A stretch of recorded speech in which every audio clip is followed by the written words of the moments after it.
ኢትዮጵያ መርጣለች ደግሞም አሸንፋለች። ኢትዮጵያ መርጣለች አሸንፋለች። ኢትዮጵያ መርጣለች አሸንፋለች። ኢትዮጵያ መርጣለች ኢትዮጵያ አሸንፋለች። ኢትዮጵያ መርጣለች ኢትዮጵያ አሸንፋለች። ኢትዮጵያ መርጣለች አሸንፋለች። ኢትዮጵያ መርጣለች አሸንፋለች።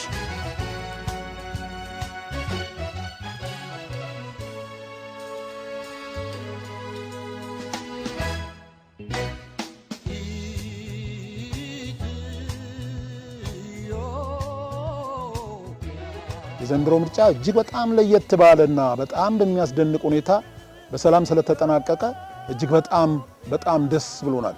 እንግዲህ ኢትዮጵያ መርጣለች አሸንፋለች የምንለው ለዚህ ነው። የዘንድሮ ምርጫ በጣም ይለያል፣ በጣም ደስ ይላል። ማለት ህዝቡ ለመምረጥ ያለው እንትን በጣም ደስ ይል ነበረ። ረሃብ፣ ድካም፣ ፀሐይ ምን ሳይበግረው ከጠዋት 12 ሰዓት ጀምሮ እስከ ምሽቱ 6 ሰዓት ድረስ ተሰልፎ ሰላማዊ ፍትሃዊ በሆነ ነገር መርጧል። በጣም ደስ በሚል በፍቅር እና እግዚአብሔር ይመስገን በጣም ደስ ይል ነበረ። ዘንድሮ ላይ የተደረገው 7ኛ ሀገራዊ ምርጫ ፍጹም ፍትሃዊ ነበረ ማለት ይቻላል።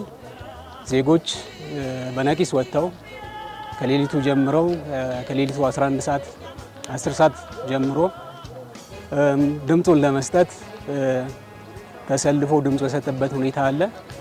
7ኛው የኢትዮጵያ ሀገራዊ ምርጫ እንግዲህ ከመጀመሪያው ጀምሮ ከመራጮች ምዝገባ እንዲሁም ከተመራጮች ማስተዋወቅ ጀምሮ በጣም ሰላማዊ የሆነ በጣም ግልጽ በጣም ለሀገራችን ትልቅ የዲሞክራሲ መንገድ ይዞ የመጣ እንዲሁም ደግሞ እስካሁን ድረስ በእድሜያችን ካየናቸው ምርጫዎች ሁሉ በጣም የተለየ ለኛ ለሀገራችን ይጠቅማል ወይም ደግሞ ይበጃል ያልነውን ፓርቲ በነጻነት መርጠናል። ምርጫው ደግሞ ያለምንም ጸጥታ ችግር ያለምንም ጫና ፍትሃዊ የሆነ ነፃ የሆነ መንግስት ራሱን በቃ ወጣቱ ራሱን ይመረኛል በሚለው መንግስት ላይ እድሉን ለመስጠት ድምጽ ለመስጠት ንቁ ተሳትፎ ማድረጉ ከባለፈው ምርጫዎች አሁን የተሻለ ነው የሚል ግንዛቤ አለን።